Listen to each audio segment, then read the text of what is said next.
Hello everybody and welcome back. This is Swati Gupta, chartered accountant. आपके सामने फिर से हाजिर है एक नया वीडियो लेकर, जिसमें एक कंफ्यूजिंग से कॉन्सेप्ट पर बात करेंगे।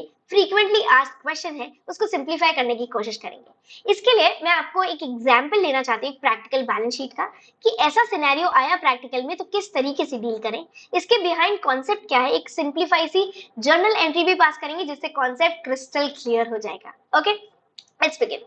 जैसे एक बैलेंस शीट है, उसमें आपने देखा ट्रेड एंड अदर रिसीवेबल्स है और कॉन्ट्रैक्ट असेट है। ठीक है, ये दोनों एक ही चीज है क्या? क्वेश्चन आता है। क्या इसे क्लब कर कर एक साथ दिखा सकते हैं? क्या डिफरेंस है? किस तरीके से फिगर को बाइफरगेट किया जाता है? ठीक है, और कौन सा स्टैंडर्ड इस पर अप्लाई होता है? चलो समझते हैं। इसको समझने के लिए एक सिंपल सी बैलेंस फिगर लेते हैं। ठीक है, हमको सबसे पहले IFRS 15 के हिसाब से चेक करना होता है कि उस पर्टिकुलर अमाउंट के लिए, उस पर्टिकुलर रेवेन्यू के लिए आपने इनवॉइस रेज किया है या नहीं किया।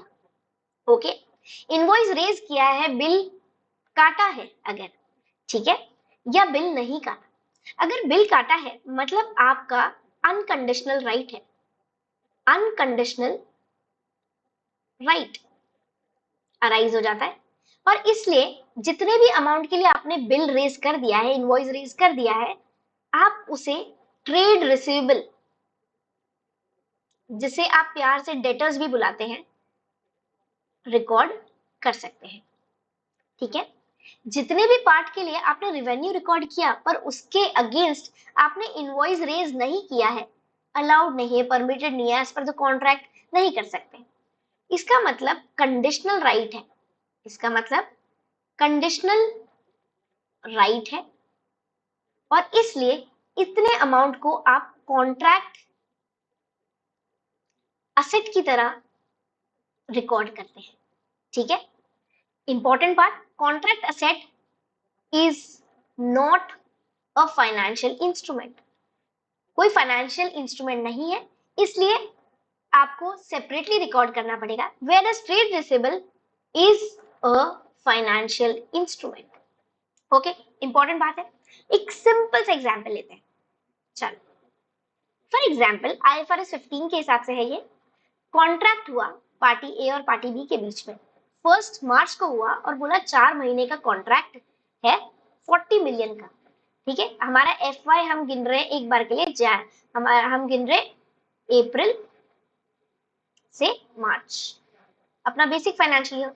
ठीक है, हमने बोला आप 31 मार्च को जब आपको ट्रांजैक्शन रिकॉर्ड करना है, तो आप कितना रेवेन्यू रिकॉर्ड कर सकते हो, कितना ट्रेड रिसीवेबल रिकॉर्ड करना है, कितना कॉन्ट्रैक्ट असेट रिकॉर्ड करना है। इंफॉर्मेशन दे रखी है कि 31 मार्च तक आपका 25% काम कंप्लीट हो चुका है, बिल रेज 3 मिलियन तक हो रखी है। ठीक है, तो अब क्वेश्चन का आंसर देने की कोशिश करते हैं। हमने बोला सबसे पहले अगर 25% काम कंप्लीट है, तो IFRS 15 कहता है जितना काम कंप्लीट हो गया है उतना आप रेवेन्यू रेज कर सकते हैं। तो 40 मिलियन का आप 25% रेवेन्यू रिकॉर्ड कर सकते हो, दैट इज 10 मिलियन। ठीक है, हमने बोला जितना इनवॉइस रेज है उतना आप ट्रेड रिसीवेबल रिकॉर्ड करेंगे, that is 3 million. Revenue record कर लिया, पर उसके लिए इनवॉइस अभी तक रेज नहीं हुआ है। ठीक है, invoice not raised, invoice not raised, तो 10 माइनस 3 दैट इज 7 मिलियन। इतना आप क्या रिकॉर्ड करेंगे? Contract asset. एक जर्नल एंट्री से समझते हैं, उसका बैलेंस शीट पर इंपैक्ट भी समझेंगे। हमने नॉर्मली जनरल एंट्री को किया और बोला रेवेन्यू रिकॉर्ड कर दो भाई P&L में, कितना? 10 मिलियन। ओके, अब डेबिट क्या करें? डेबिट दो पोर्शन में करेंगे। हम डेबिट करेंगे ट्रेड रिसीवेबल, या फिर आप कह सकते हैं डेटर्स। कितना डेबिट कर सकते हैं? जितना आपने इनवॉइस रेज कर दिया। कॉन्ट्रैक्ट असेट डेबिट, बचा हुआ फिगर जितने के लिए आपने रेवेन्यू रिकॉर्ड कर दिया है, पर अभी कंटिंजेंट राइट है, कंडीशनल राइट है, आप उसे डेटर की तरह रिकॉर्ड नहीं कर सकते।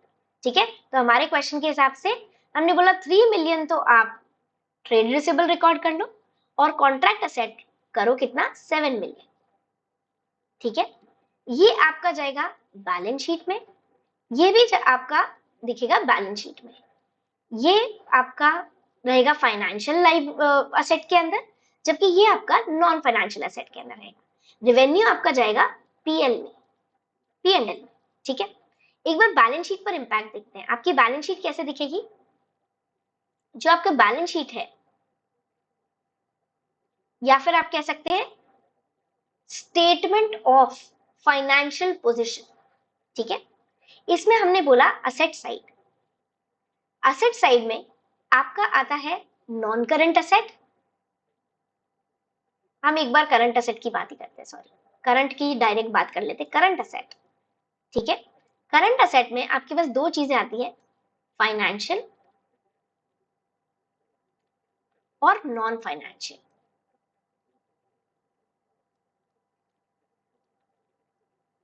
ठीक है। असेट और असेट, ठीक है। आप फाइनेंशियल असेट के अंदर लिखेंगे trade receivable, okay. Trade receivable आपका आएगा 3 million, whereas non financial asset के अंदर आप लिखेंगे कॉन्ट्रैक्ट एसेट,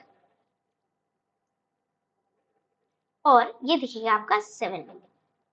आई होप कि सिंपल सा कॉन्सेप्ट आपको क्लियर हुआ होगा, आईएफआरएस 15 का एप्लीकेशन क्लियर होगा, और अब के बाद अगर फाइनेंशियल स्टेटमेंट में आपको कहीं भी कॉन्ट्रैक्ट एसेट दिखेगा तो आप चूकोगे नहीं, आपको क्रिस्टल क्लियर रहेगा कि ये क्यों है, कहाँ से आया है, चाहे आप फाइनेंशियल स्टेटमेंट बना रहे हो चाहे ऑडिट कर रहे हो।